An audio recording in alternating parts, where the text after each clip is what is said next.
Everybody. So this is the last video lecture. The last one I ended up and I was talking about feminism, and I hope I was clear to the three waves, right? So I think I asked in a quiz question, you have to match up the waves and the eras and the goals.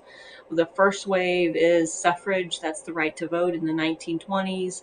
The second wave is the 1970s, and that's reproductive freedom and passed legislation about, they tried to pass an equal rights amendment, legal access to birth control.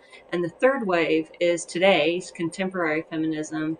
And the goal there, or one of the goals, I suppose, is to redefine gender and acknowledgement of women in other parts of the world. So those are your three waves: the 20s suffrage, 70s reproduction, and then contemporary and third wave. Okay, the last topic then is theory.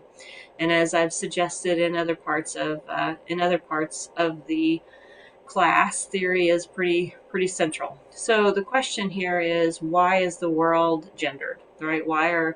Not only why is the world gendered, but how do we explain gender stratification with men having more power relative to women? And one theory, which is probably the one that we're most familiar with because it's kind of embedded in our culture, is the functional theory. And that says, well, the men and women are different because they serve different roles, right? That women serve the expressive, the emotional role, and men serve the instrumental role. That both are obviously necessary for the functioning of society, but women are really more suited, better able to take care of their children, and men are by nature more aggressive or more inclined, do better in the workforce. The criticism of functional theory says, if women and men were both equally necessary, then why are we not regarded equally necessary? Why is stay-at-home work not paid at the same rate that the work when people go out? Why is emotional expression considered less valuable?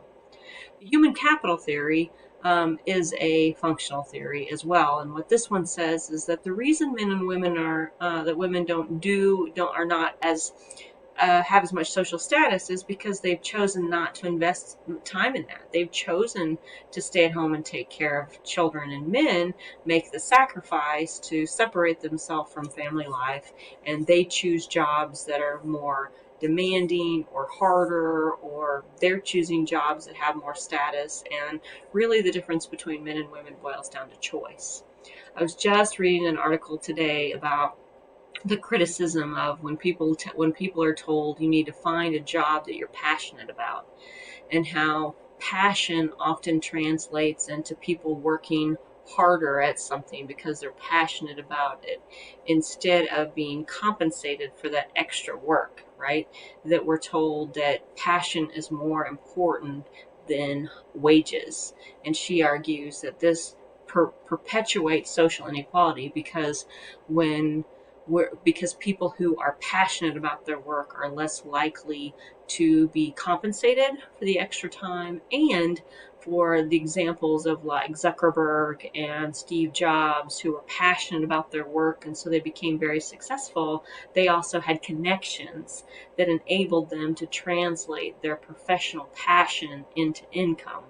Right? That you might be passionate about taking care of children, but that does not translate into income. And so passion is often used as an excuse or as justification for not earning the same kind of wages. Conflict theory.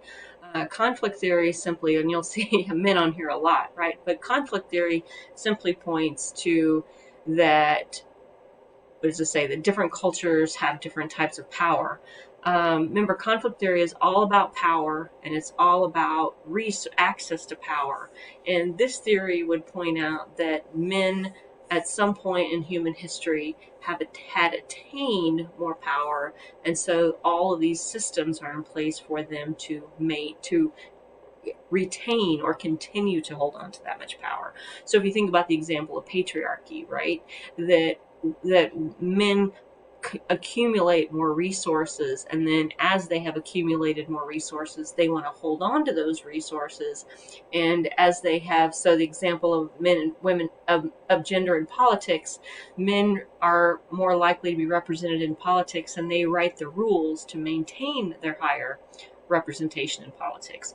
A good example again is reproductive rights, right? That men write the rules, and they use that power to write rules that control women, right? So, yeah. So basically, the system of unequal power maintains itself, and as long as men have more power and women have less power, it will remain that way because men will work to protect their relative powerful position and women will continue to have disadvantage. So conflict theory really falls under that sort of radical feminist kind of thing. As I say, men have more resources, they can control more, so they ultimately control women.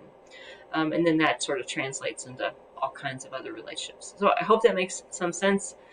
And that kind of wraps up gender. Again, a couple take-home points is gender and sex are not the same thing. Gender is socially constructed. Society assigns certain ways of being to men, certain ways of being to women.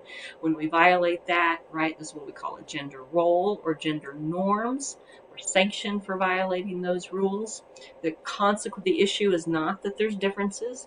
The issue is that those differences are not equally regarded, that women's ways of being or feminine ways of being are devalued, and this puts women at risks. They have less opportunity in politics. They make less money. Interestingly enough, women actually go to school more, at least in the United States. They have differential access to education. They're more likely to be victims of violent crime. Feminism is a philosophy that says we should be equal. Men and women should be equal. One of the things I haven't spent much time emphasizing is that gender boxes are not only bad for women because they put them at a disadvantage, but they are also bad for men because men who do not conform to those same expectations about masculinity, there are also consequences for them. If you think about that triangle that you've seen in other lectures, and men's ways of being are at the top and women's ways of being are at the bottom, it makes sense that a woman would want to act like a man because male ways of being have more status. But how do we regard a man who takes on feminine ways of being? We treat him as less than. He's less than a man. So gender is not just restrictive for women. Gender is also restrictive for men because it forces them to act in a way that forces them to act in a masculine way.